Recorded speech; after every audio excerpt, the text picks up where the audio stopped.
Imagine, imagine for a moment a multi-million-dollar military aircraft sitting out on the flight line. Yeah, the engines are spooling up, deafening noise. The whole environment is just intensely chaotic. Right. And suddenly there's this horrific grinding crunch.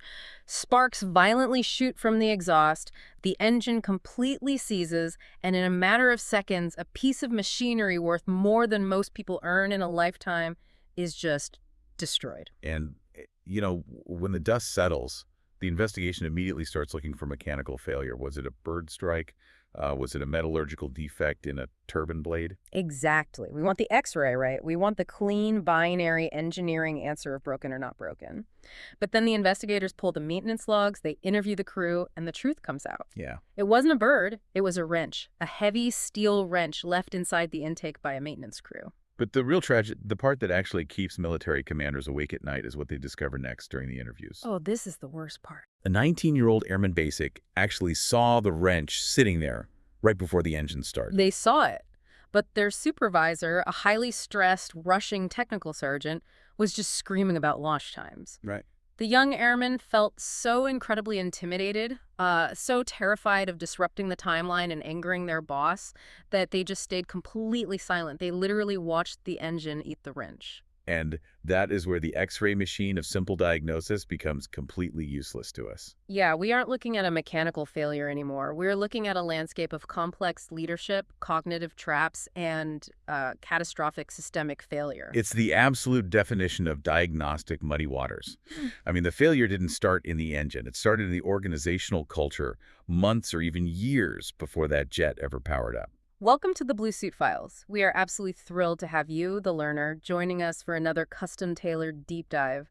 We take the dense, the complex, and the overwhelming, and we extract the insights you actually need. And today's mission is, frankly, a massive one. It really is. We are conducting an intensive, comprehensive exploration of 3 incredibly dense chapters from Air Force Handbook 1. We're looking at Chapter 16 on developing ideas, Chapter 17 on emergency management, and Chapter 18 on security. It is a phenomenal, albeit intimidating, stack of doctrine. I mean, it covers everything from how the human brain processes risk, to surviving a chemical weapons attack, to preventing digital espionage. It is a lot, but here's the specific angle we are taking for you today. For the technical sergeant promotion cycle, we are filtering this massive volume of information strictly through the lens of a TSJD candidate. Right, because according to the Airman Development and Testing Chart, the ADTC, a TSGT must master this specific material at what the military calls Level B and Level C comprehension. And we really need to define what that means before we go further, because Level A comprehension is just remembering facts, right? Rote memorization. Exactly. Level A is just knowing that a regulation exists. But Level B is understanding. It means you can interpret the doctrines, summarize it, and explain the why and the how behind the rules. And then Level C is applying it. Yes.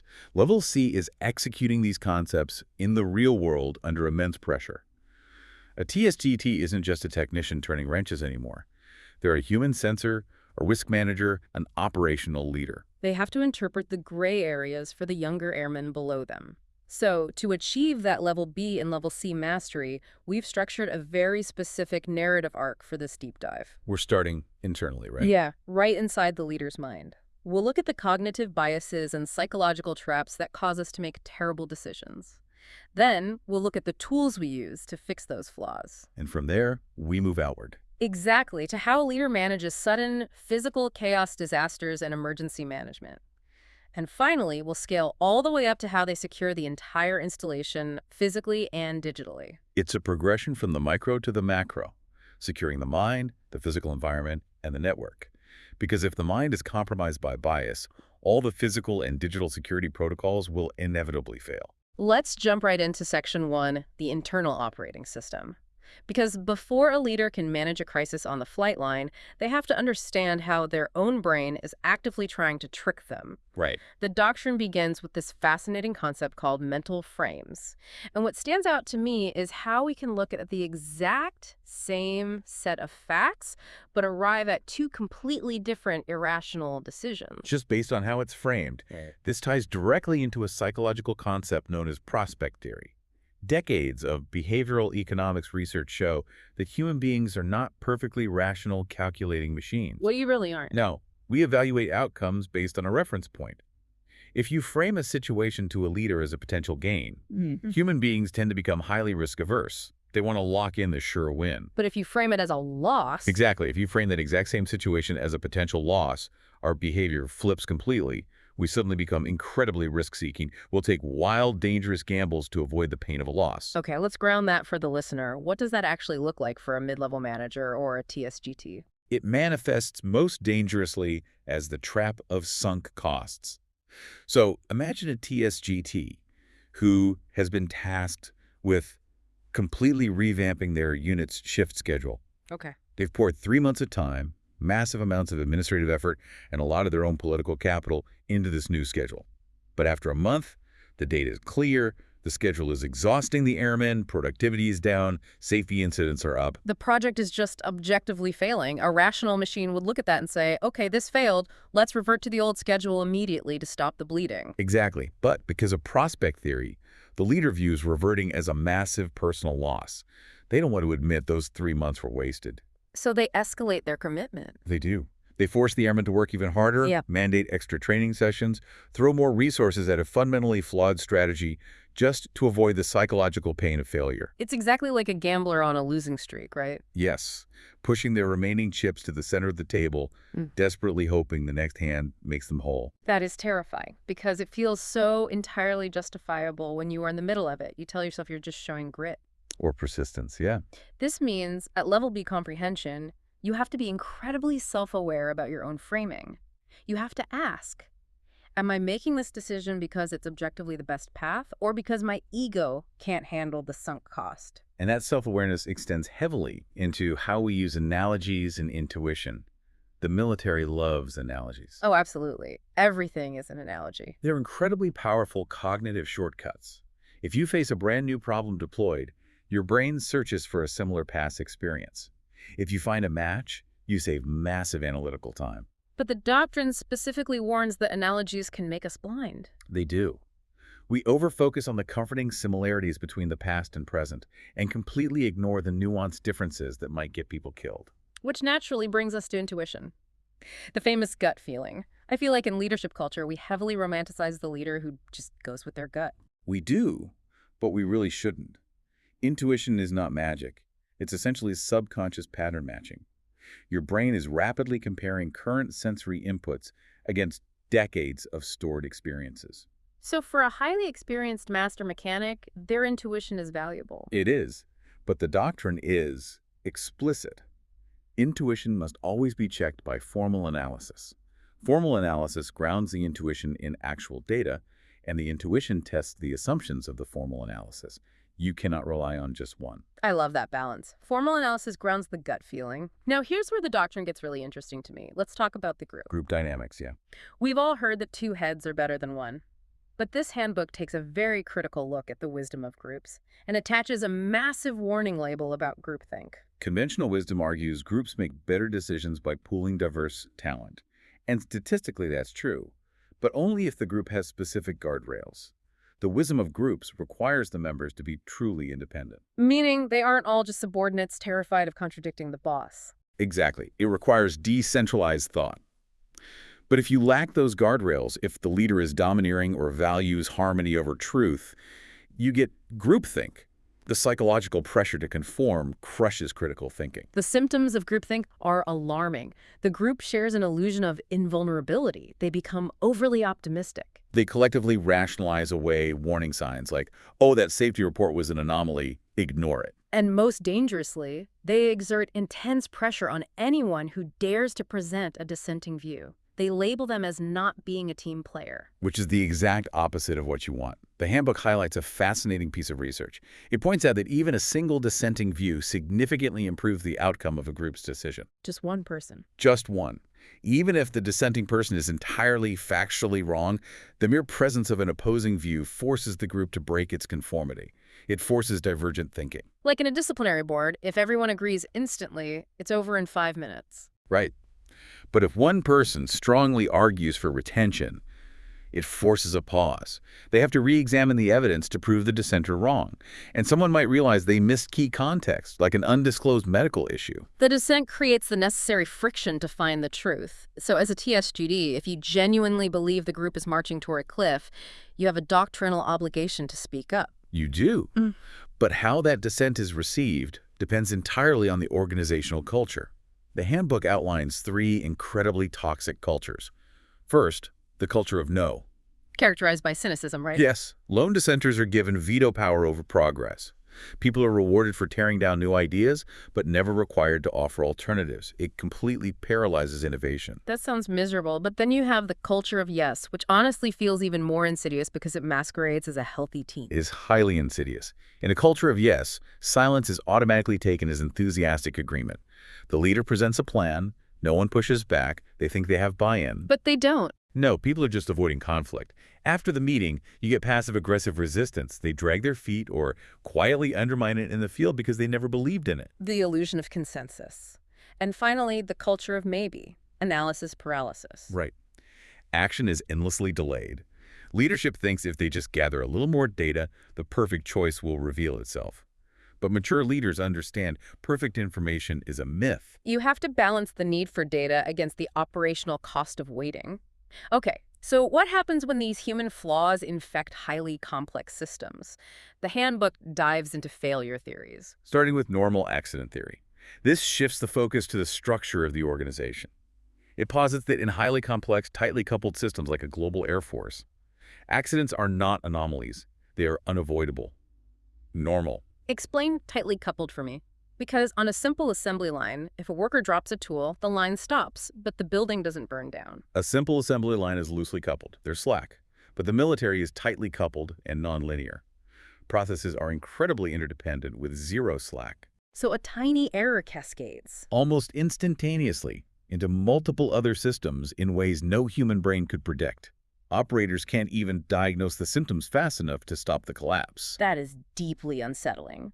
But then the text moves to a behavioral perspective, normalized deviance. And this is critical. Arguably the most critical concept for a TSG here. Normalized deviance is the gradual acceptance of lower standards until they become the new, unquestioned normal. The textbook example is the Space Shuttle Challenger disaster. The O-rings, right? Yes, NASA engineers repeatedly noticed erosion on the solid rocket booster O-rings. It was completely outside acceptable tolerances, a massive red flag. But the shuttle flew and it didn't explode. So they flew again. More erosion, still no explosion. Because they kept getting away with it, this severe deviation became normalized. The culture accepted it as a routine anomaly rather than a catastrophic warning sign. Which perfectly bridges into practical drift. I like to explain practical drift using a highway analogy. The speed limit is 65, you drive 70, nothing bad happens. A week later, you're doing 75. Soon, 80 miles per hour is just your personal normal. You are making a local, highly efficient shortcut, and it has slowly drifted away from the official standard. You feel safe until someone swerves and you crash at 80. Exactly. Let's put this into an Air Force context. Imagine a flight line. The manual says, before working on a panel, attach a physical grounding wire. It takes 5 extra minutes. One day it's raining, they're behind schedule. So a TSGT says skip it. Right, skip the wire, get the jet turned around, they skip it, no one gets shocked, the jet flies. Next week, it's sunny, but they skip it again just to save time. Within a month, the grounding wire is viewed as an obsolete suggestion. That is practical drift in action. But here's my question for you. As a leader inside that flight, is it actually possible to spot normalized deviance from the inside? Because it feels normal to them. Does it take an outsider? That's the million-dollar leadership question. It is exceptionally difficult to spot from the inside. Your brain normalizes the environment to save processing power. So what's the defense? Empowering frontline workers. If a TSGT creates absolute psychological safety, where a brand new airman feels comfortable saying, "Hey, Sergeant, why don't we skip this step?" You have a chance to catch the drift. And viewing close calls differently. Yes. A close call isn't a success where you got lucky. It's a systemic failure that simply ran out of time to kill someone. You have to ruthlessly investigate near misses. Okay, so we've established our brains are wired with dangerous traps. How do we force objective decisions? We use structured models. This brings us to section 2, the toolkit. And the very first tool is digital literacy. You can't make a good decision if your underlying data is garbage. The handbook introduces the CRAP test. CRAAP, currency, relevance, authority, accuracy, and purpose. Let's break that down for a TSGT. It's a sequential filter. Say a TSGT is researching new software for training schedules. First, currency, is it updated? A 2018 review is useless. Second, relevance, does it answer your specific need? Third, authority, who wrote it? A cybersecurity expert or an anonymous blogger? Fourth, accuracy, is it supported by evidence? And finally, purpose. This is the most critical one. Why is purpose the most critical? Because you have to ask why the info exists. Is it to objectively inform you or to sell you something? If a tech review is sponsored content paid for by the software company, it fails the purpose test. You cannot base military decisions on compromised data. And once you have clean data, you apply analytical thinking. The text warns against two major traps. The first is small sample sizes. The college visit example. Yeah, you're deciding between University A and B. All the data and all your friends say A is great, B is terrible. But you visit University B for one sunny afternoon, eat a great slice of pizza, and your gut says it's perfect. You allowed a microscopic sample size one random afternoon to completely override a massive, statistically significant sample size. As a leader, you'll be tempted by this constantly. An Airman comes with one highly emotional anecdote about a process failing. You can't rewrite policy based on one anecdote if the data shows the process works 99% of the time. You have to respect the sample size. The second trap is confusing correlation with causality. Let's look at the vitamin XYZ example. This happens all the time in health and fitness. It does. The base clinic offers a free supplement, vitamin XYZ. After 6 months, airmen who took it saw their PT scores increase by 10 points. Those who didn't saw 0 improvement. It's so tempting for a commander to declare vitamin XYZ directly causes higher PT scores. But that's a massive analytical leap. You need a control group mentality. Are those two groups actually identical? Probably not. Airmen who ask for a health supplement are inherently more motivated. They're already going to the gym more, eating better. Right. The vitamin didn't cause the fitness increase. The underlying motivation caused both the vitamin use and the gym time. You can't claim A causes B just because they happen at the same time. So we're thinking critically. Now we need to actually solve a complex problem. The handbook introduces the Osborne-Parnes problem-solving model. It's a 6-step process, balancing divergent and convergent thinking. That balance is everything. Divergent thinking is brainstorming, expanding options, getting creative. Convergent thinking is analytical, narrowing down and evaluating. And you have to separate them, right? You must separate them. Deferred judgment is the central rule. If you evaluate ideas at the exact moment you're generating them, you kill all creativity. People will be too afraid of looking stupid. Let's walk through the 6 steps with a scenario. A TSGT is dealing with a severe morale and efficiency problem during shift turnover at a massive security gate. Step 1 is mess finding. You identify the broad situation, not a specific problem yet, just a mess, like how to improve the shift turnover process. Step 2 is data finding, the 5 Ws. Purely investigative. Who, what, when, where, why. Crucially, you identify what you don't know and go gather it. Do you actually know how long weapons issue takes, or you're guessing? Step 3 is problem finding, defining the actual target using in what ways might we. Yes. Brainstorming different ways to state the problem. You might start with forcing airmen to show up earlier, but data shows it's an equipment bottleneck. So the real problem is, how might we pre-stage radios? Define the right problem before you solve it. Step 4 is idea finding, pure divergent thinking. Raw brainstorming. Set a hard goal like 50 to 75 ideas before anyone passes judgment. You want the weird ideas. Drive-through window for radios. Issue gear the night before. Step 5 is solution finding, pivoting hard to convergent thinking. We have 75 crazy ideas. We need reality. You evaluate them against weighted criteria. A decision matrix, cost, time, safety regulations. You score them mathematically to remove emotion. And finally, step 6, acceptance finding, building the implementation plan. But who actually makes the final decision?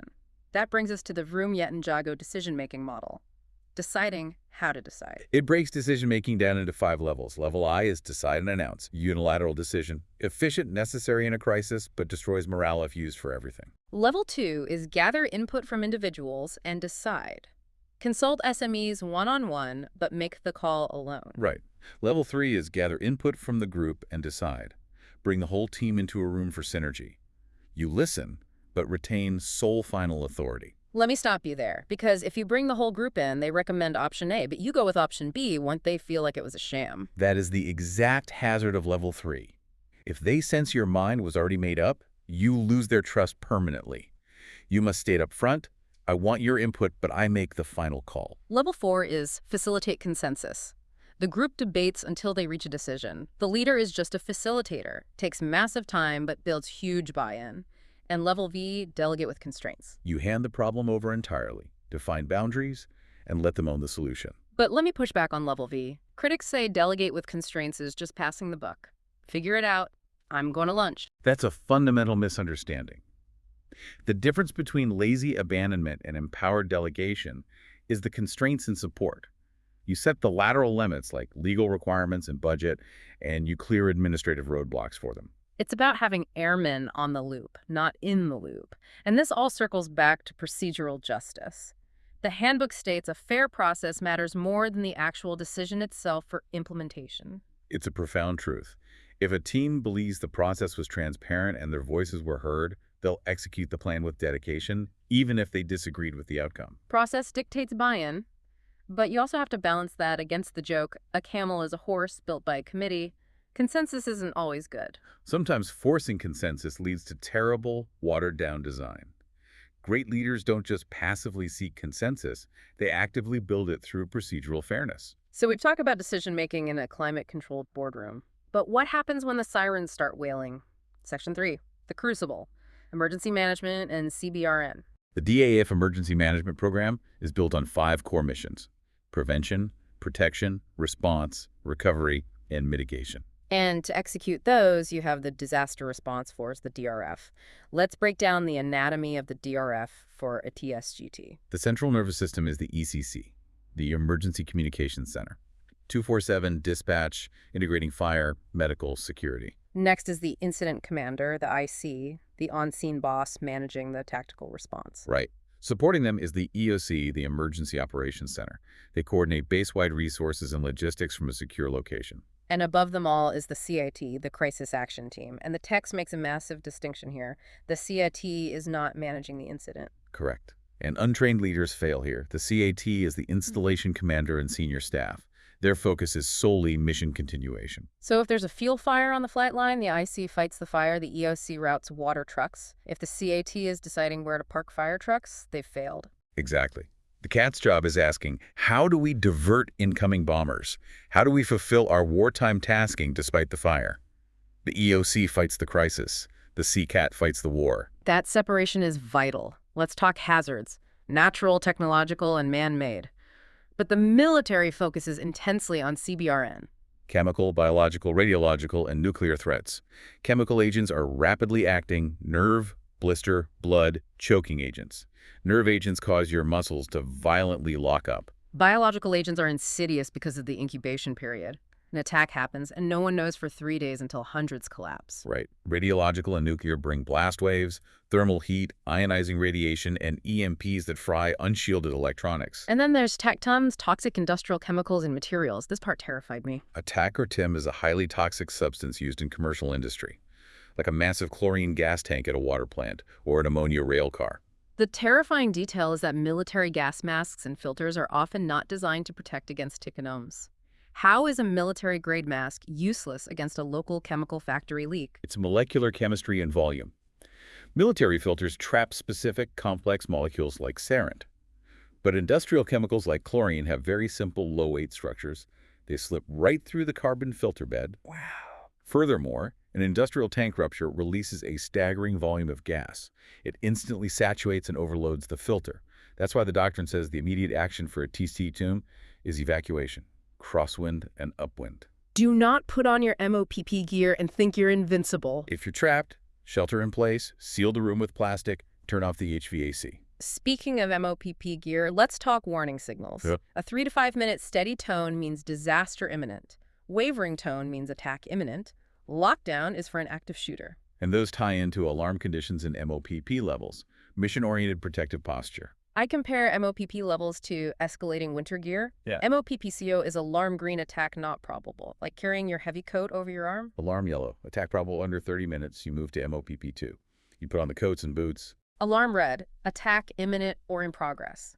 MOPP4, fully zipped up, rubber gloves, gas mask, stepping into a blizzard of nerve gas. An alarm black means the kinetic attack is over, but CBRN or UXO unexploded ordnance is present. You stay in MOPP4, it's profoundly restrictive. It degrades your vision, communication, dexterity, and your body can't vent heat. Which is why commanders use split MOPP.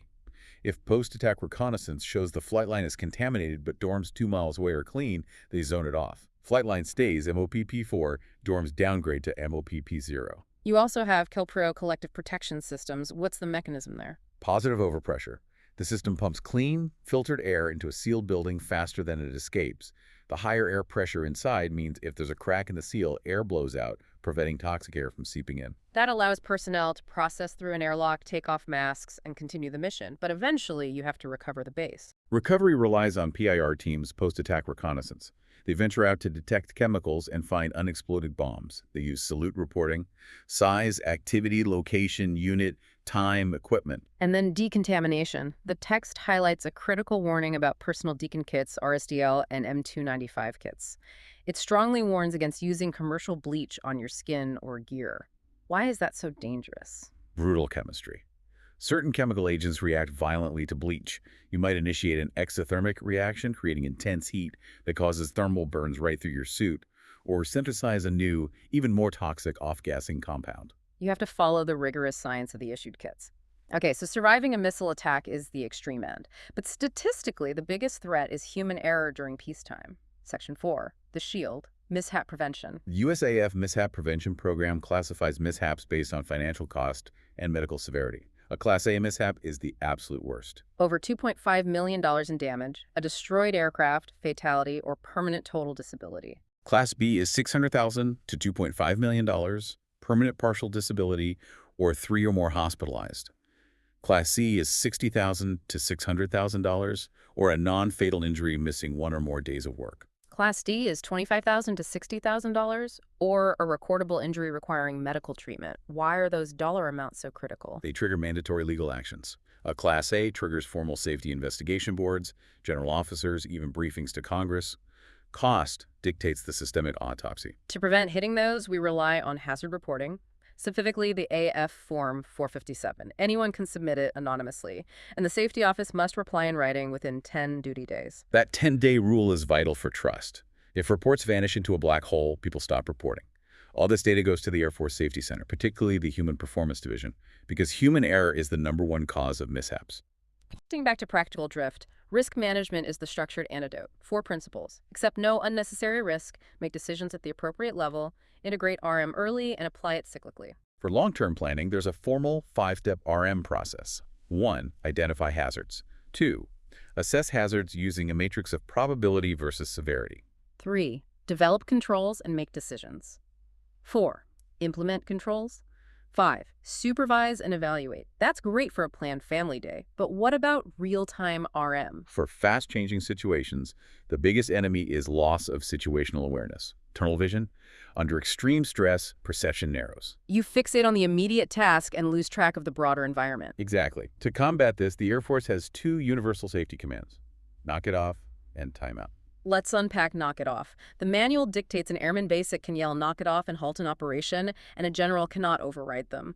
Does that actually happen without career repercussions? It absolutely has to. That uncompromising empowerment is the only way to prevent a Class A mishap. If an airman sees a wrench in the intake and is afraid to speak up because a colonel is tapping his watch, that engine explodes. Safety trumps rank, period. When knock it off is called, everyone stops, stabilizes, and evaluates. Retaliation destroys the entire system of trust. All right, Section 5, the fortress.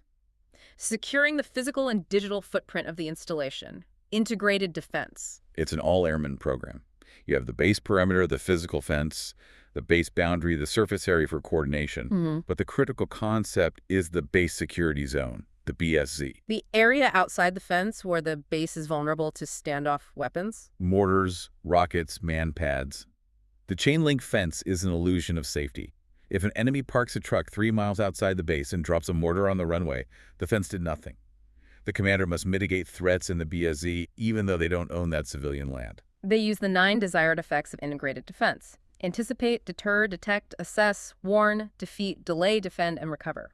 Defeat is just one step in the middle. If you anticipate and deter, you win early. If you can't defeat, you delay so you can defend assets and recover. How do we decide what gets the most protection? Protection levels, PL1 through PL4, like VIP access at a stadium. PL1 is the president's green room, unacceptable strategic degradation, nuclear weapons, Air Force One. PL2 is significant warfighting degradation. Intelligence systems. PL3 is warfighting degradation, like non-alert fighter jets. PL4 is mission support degradation, the concession stand supply closet, arms rooms, fuel storage. And PL4 assets are secured by the owners, not security forces. The TSGT in charge of the pharmacy manages the locks and alarms. But physical security is only half the battle. You have to protect unclassified behavioral indicators. Operation security, or OPSEC. Adversaries watch for 5 characteristics: signatures, observable activities; associations, relationships between activities; profiles, the normal Tuesday baseline; contrasts, deviations from normal; exposure, duration observed. Wait. Let's make this practical. An adversary is watching local pizza delivery joints. Normally, the EOC orders 2 pizzas. Tonight, they order 40. The adversary sees that massive contract and knows a strike is coming. How do we hide that without starving the staff? Signature management. You can hide, control, or simulate indicators. You can't hide the need for food, but you can control it by buying groceries days in advance and cooking inside. Eliminating delivery vehicles entirely. Or simulate normal activity by randomly ordering 40 pizzas on quiet nights throughout the year to muddy the profile. You train the adversary to think it's just an anomaly. Make the unusual look usual. Brilliant. And that brings us to Section 6, the invisible perimeter: InfoSec, cyber, and anti-terrorism. InfoSec starts with classification levels. Top secret causes exceptionally grave damage. Secret causes serious damage. Confidential causes damage. Most airmen are derivative classifiers. They paraphrase or summarize existing classified docs. Which requires stringent training. And a TSG needs to know the difference between security incidents. An infraction is a rule failure, but no data lost. Forgot to spin a safe dial, but no one entered. A violation is willful negligence, even if nothing was lost. A compromise is the worst confirmed unauthorized disclosure. A loss is a missing hard drive. And a data spill is classified data on an unclassified network. It requires completely wiping or destroying the unclassified hard drives, causing massive delays. To prevent this, personnel security relies on the 13 adjudicative guidelines. Let's focus on financial considerations. Why does bad credit make you a national security threat? Because excessive debt creates a massive psychological vulnerability to coercion. If an airman is facing bankruptcy, they're desperate. Foreign intelligence actively looks for secret debt. They are prime targets for bribery. If you can be bought by a payday loan company, you can be bought by a spy. Moving to the network, cybersecurity has 5 functions: identify, protect, detect, respond, recover. Very similar to emergency management. Exact same logic applied to data packets. But there's a physical component. Tempest, protecting against compromising emanations. This implies an adversary can read my screen by capturing invisible electromagnetic waves bouncing through the walls. Absolutely. Every electronic device emits radiation. With sensitive receivers in a van outside, an adversary can capture those emissions and reconstruct your keystrokes without ever hacking your network. Literal spy movie stuff. How do you defend against physics? Strict inspectable space perimeters, specialized shielding like copper mesh-lined walls, and strict grounding protocols to absorb emissions before they leak out. Incredible. Finally, anti-terrorism and counterintelligence. AFOSI is the lead agency. If a foreign diplomat contacts you, you have 30 days to formally report it. And at the daily level, anti-terrorism uses RAM, random anti-terrorism measures, randomly changing ID checks or deploying bomb dogs to disrupt surveillance. And for travel security overseas, you rent a plane car, no military decals, hide tattoos, keep a low profile. The uniform makes you a target. Wow. We have covered an astronomical amount of ground today. Let's synthesize this for our cognitive biases. Normalized deviance, sunk costs. We learned to combat them with the Osborne-Parnes model for divergent thinking. We walked through surviving a MOPP4 chemical environment, the leadership difference between the EOC managing the crisis and the CE keeping the warfighting mission alive. Establishing the cultural authority to call knock it off, regardless of rank. And protecting PL1 assets from invisible Tempest surveillance. This encapsulates Level B and Level C comprehension. A TSGT is a human sensor, an analyst, a risk manager synthesizing human psychology, physical security, and digital defense. It's a massive burden of leadership. It really is. And that leaves us with a final, slightly provocative thought to mull over. The doctrine mentions a rapidly approaching future of human-to-machine teaming. Airmen on the loose, letting machines do machine things. Yeah. If an AI can instantly calculate the 5-step risk management matrix flawlessly, without any ego or sunk cost bias, or instantly map a base's mortar vulnerability footprint, what happens to the human leader's famous intuition? That is a profound shift. Right. In a future where machines process the massive amounts of data perfectly, maybe the ultimate job of the Air Force leader won't be gathering facts or running matrices at all. It will simply be having the wisdom to ask the machines the right questions. The machine provides the analysis, but the human provides the moral and operational wisdom to know if we are even solving the right problem. Something to deeply consider the next time you step into the muddy, complex waters of leadership. Take these mental models into your next meeting, your next flight line operation, or your next promotion exam.